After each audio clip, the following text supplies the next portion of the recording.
menyaksikan Flash Report bersama saya Saras Ayu dan inilah Flash Report selengkapnya.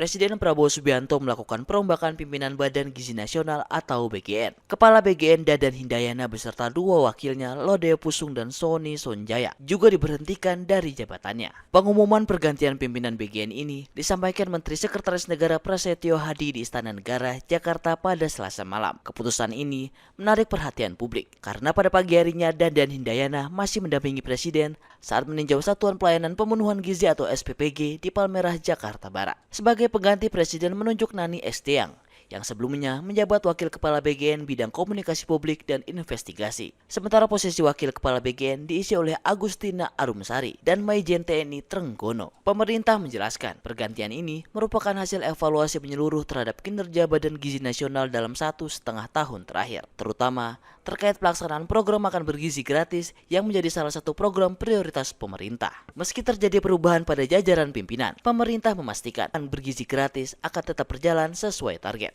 Dalam kesempatan ini kami juga menyampaikan bahwa pemerintah akan terus memastikan bahwa selama proses evaluasi yang terus kita laksanakan, seluruh program Badan Gizi Nasional tetap berjalan sebagaimana mestinya. Pelayanan kepada masyarakat tidak boleh terganggu sama sekali, dan setiap unit kerja di lingkungan Badan Gizi Nasional diharapkan tetap menjalankan tugas sesuai dengan tanggung jawab masing-masing.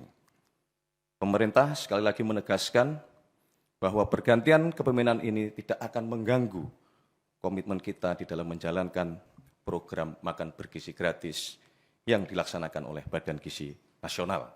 Selama dipimpin Dadan Hindayana, Badan Gizi Nasional sempat menjadi sorotan karena muncul sejumlah persoalan, diantaranya sejumlah kasus keracunan makanan MBG yang terjadi di beberapa daerah. Kemudian, pengadaan sepeda motor listrik sebanyak 25.000 unit untuk operasional kepala SPPG dengan nilai anggaran lebih dari 1 triliun rupiah.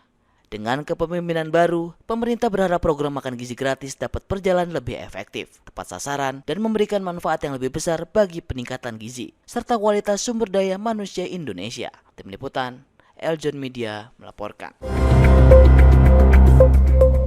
Terus melemahnya nilai tukar rupiah terhadap dolar Amerika Serikat yang nyaris menembus angka Rp18.000 per dolar berdampak pada berbagai sektor usaha, termasuk perdagangan suku cadang kendaraan bermotor. Di salah satu gerai penjualan ban dan pelumas di kawasan Sentiong Senen, Jakarta Pusat, harga sejumlah merek ban mengalami kenaikan cukup signifikan. Baik produk impor maupun lokal, kini dijual lebih mahal sekitar 10 hingga Rp20.000 per unit. Kenaikan harga juga terjadi pada pelumas atau oli mesin sepeda motor. Berbagai merek oli mengalami penyesuaian harga antara Rp7 hingga Rp12.000 per kemasan. Kondisi tersebut dikeluhkan para konsumen. Salah satunya pengemudi ojol yang mengaku keberatan dengan meningkatnya biaya perawatan kendaraan yang menjadi mata pencarian. Sebagai konsumen ya mau nggak mau kita terpaksa ya harus ngikutin kenaikan ini kan, karena kalau nggak diikutin bannya nggak ganti, iya karena kebutuhan kan ngojek. Oh, dipakai buat ngojek. Iya. Nah, kalau keinginannya seperti apa nih Pak harapannya kepada pemerintah? Ya harapannya sih ya seperti kemarin-kemarin lagi ban harga semua kenaikan, bukan cuma ban doang ya.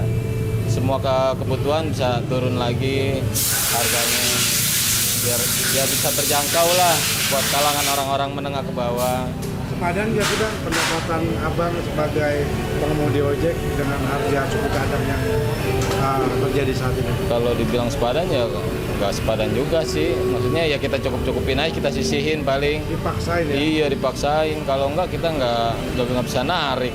Di sisi lain, pelaku usaha juga merasakan dampaknya. Kenaikan harga suku cadang yang terjadi sejak awal Mei lalu membuat jumlah konsumen berkurang. Akibatnya, omset penjualan mengalami penurunan. Lemahnya nilai tukar rupiah terhadap dolar berdampak nggak? Berdampak banget. Berdampak banget sih Bang, terutama buat pendapatannya gitu. Biasanya kan contoh gitu ya, biasanya 15 juta bisa sekarang turun sampai 10%-nya kurang gitu, bisa 12 juta atau cuma 11 juta gitu biasanya per hari. Biasanya 15 juta lebih sih. Berarti makin sepi dong? Makin sepi. Pelaku usaha memperkirakan harga suku cadang kendaraan masih berpotensi naik apabila nilai tukar rupiah terus mengalami pelemahan terhadap dolar Amerika Serikat. Dari Jakarta, Robi Kurniawan, Eljon Media melaporkan. Pemirsa, demikian Flash Report kali ini. Ikuti terus berita terkini seputar pariwisata, bisnis, dan investasi di eljonnews.com. Jangan lupa follow Instagram @eljonnews, @eljontv.official. Saya Saras Ayu, sampai jumpa.